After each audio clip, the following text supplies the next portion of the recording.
Costa Rica, Peru, Panama Canal at Chile. Ilan lang ang mga bansang ito sa mga napuntahan na ng 43-year-old na si Norwin Batralo. Sa unang dinig, aakalain mong napakamahal siguro ng ginastos niya. Pero ayon kay Norwin, wala siyang ginastos at libre raw niyang nalibot ang mga ito. Wala po kaming expenses doon. Wala kaming ginagastos kahit po single cents. So I am traveling the world for free. Paano kamo?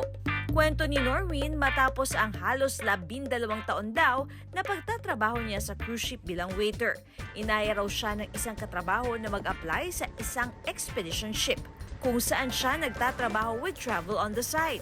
Expedition ship po is not an ordinary cruise ship.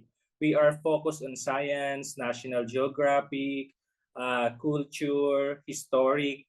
At ang nakamamangha, ilang beses na raw niyang naikutan ang North Pole at South Pole. Paborito nga raw niya ang pagpunta sa Antarctica na matagal na raw niyang pangarap. Marami kasi wildlife, animals at saka mga history na natatago sa Antarctica. At hindi siya basta-basta nararating ng kahit sinong tao because it's very pricey po talaga. At isa sa kanyang core travel memories, ang encounter niya sa mga penguin. Yung pinaka-memorable talaga is yung makita mo mismo yung mating season ng mga penguin, how they live and survive in Antarctica, paano rin sila umiwas sa mga predator nila. Kitang-kita rin namin yun personally. Marami raw siyang dapat na makita at matutuhan.